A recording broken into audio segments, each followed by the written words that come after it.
with Submissions and Slashers, talking to Cora Sanders, aka Killer Cora. She had an amazing kickboxing fight tonight with Gabby LaBee, and you guys all know we have talked to Gabby before.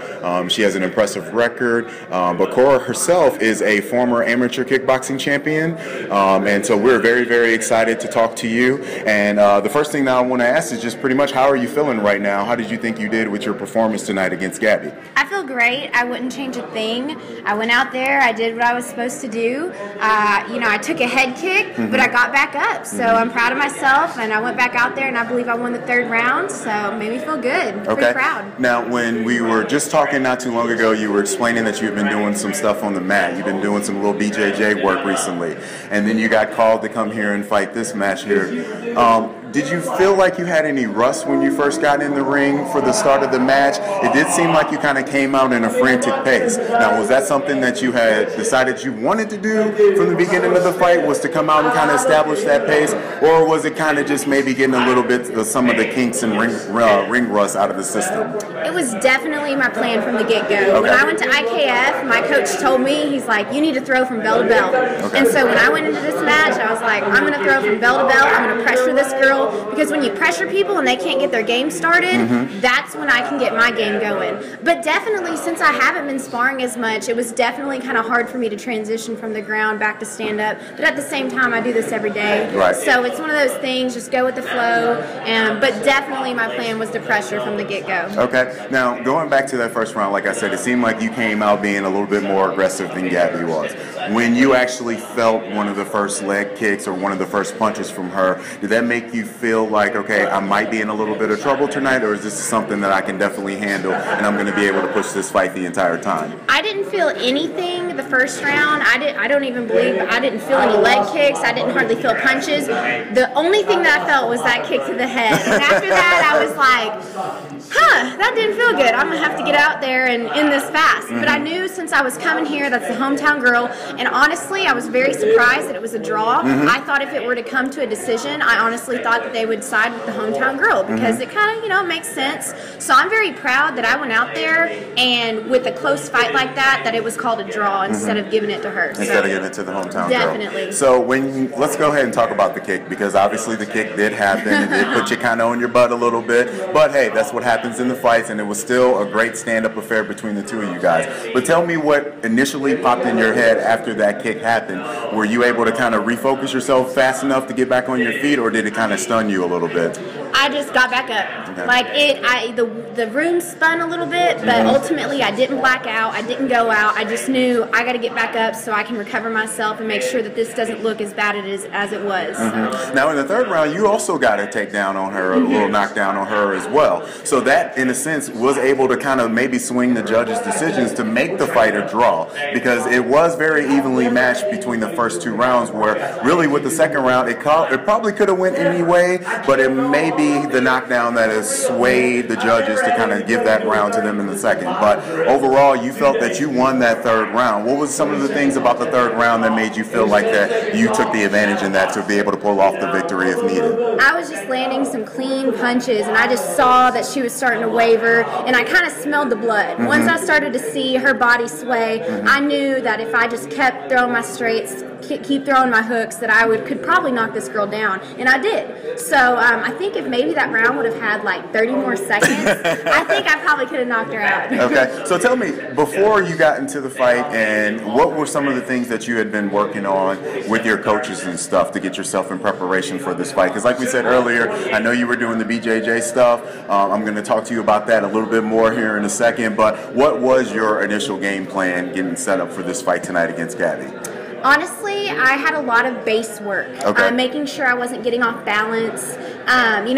Getting in a good base is the first thing I ever learned. And then I realized that I really didn't understand what a good base was. Right. So working on my good base, working on my head movement a little bit more, not throwing crazy punches, because I've only been doing stand-up for 2.5 years. And I think that girl's been doing martial arts for a long time. Yeah.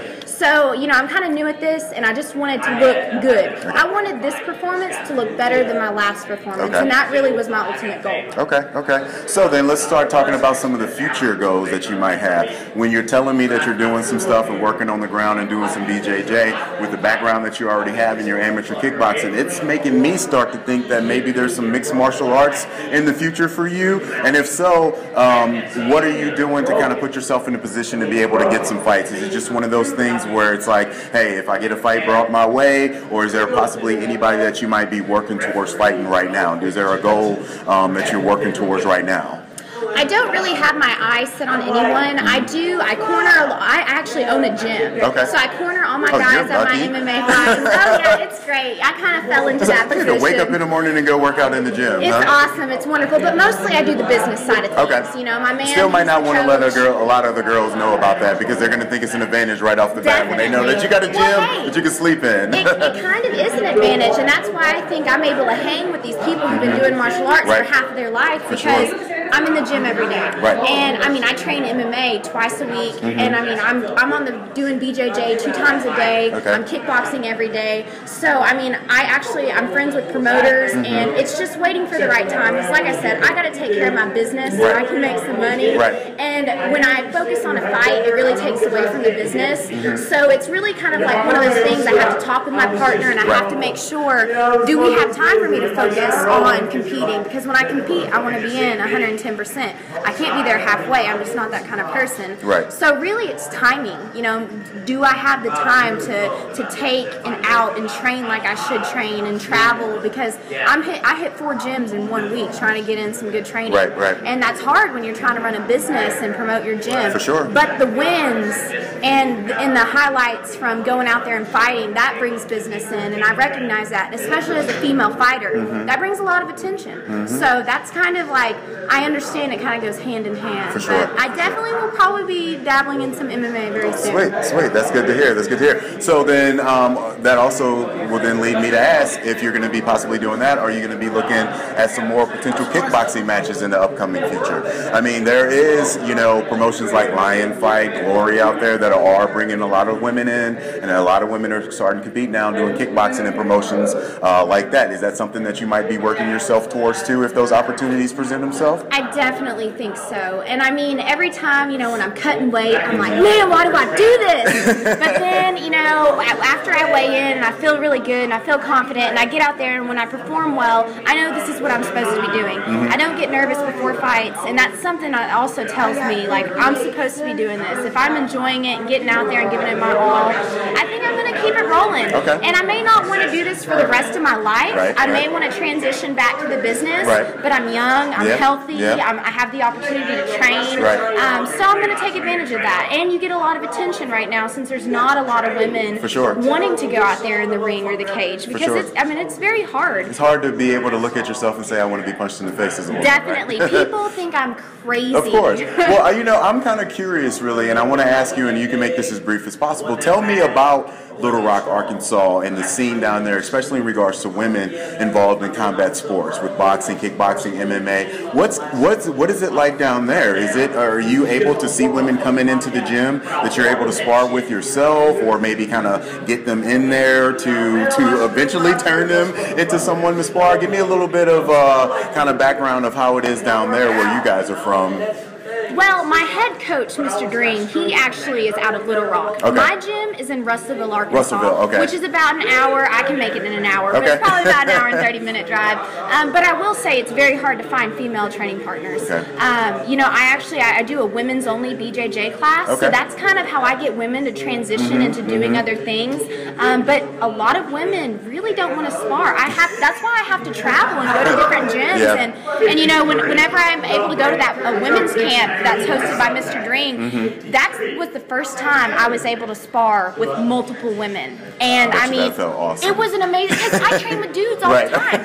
And when you are sparring with a guy, you are not going at it like you were when you spar with a woman. I've actually been knocked out by a guy, and it was by pure, his muscle mass was more than mine, you know, and he wasn't going as hard as he could have, But, you know, there's a difference in between a man's body and a woman's body, and I can be just as tough as a man, but You hear that, Fallon Fox? It doesn't change their muscle mass. So Right. it's like when that guy punches me and it's the right technique and maybe I'm moving in and I get knocked out, it's like that normally doesn't happen with women. I've never been knocked out by a woman before. Yeah. And I'm not saying it can't happen, Right, right. but it's definitely different training with males than it is with females. And I love sparring with women. I will say this, they're a lot more emotional. I have You seen think? so many women cry during sparring. I'm like, what's going on here? So, last thing that I would ask you, and I really, really appreciate your time, Cora. This has been like awesome. We could talk for days about this stuff.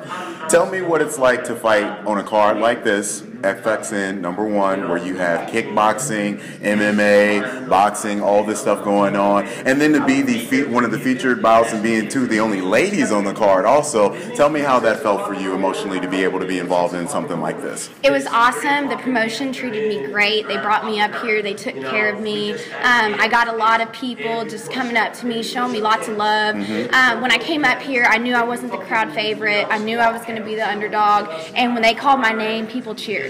So, I mean, like, I wasn't expecting that. So I was very happy. I was very proud. And, I mean, Gabby was very nice. You know, I'm one of those people, it's really hard for me to go up to someone that I'm about to fight and be nice to them, because if I like you, I don't want to punch you in the face. So I like to keep my distance from people, but she came up to me, shook my hand. I mean, it was just an overall excellent experience. We will definitely be back. Awesome, awesome, awesome. Well, would you like to thank anybody before I let you go? Yes, I would like to thank the promotion.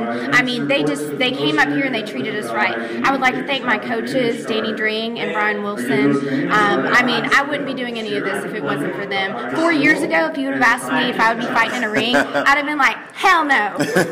But, you know, they built up my confidence and they gave me the tools that I needed to be able to hang with multiple world champions. So, I mean, all the thanks in the world to them and all of my affiliates and training partners, because I trained with so many people, women who were in off season, kind of like doing other things, who came in down to train? just to Awesome. spar with me to help Awesome. me out. So, I mean, that's amazing, and just people's time that they put into me, I appreciate that. Awesome, awesome. Well, Cora, you did an amazing job tonight. It was a great fight. I thought you and Gabby just stole the show tonight. And you know, hey, it wasn't a victory, but it was still a great fight. We'll take the draw because we want to see you guys do it again sometime in the future, and hopefully that can happen. But you guys have a safe trip back down to Arkansas, and thank you again so much for your time. Yeah, thank All right? you. You're welcome. You're welcome.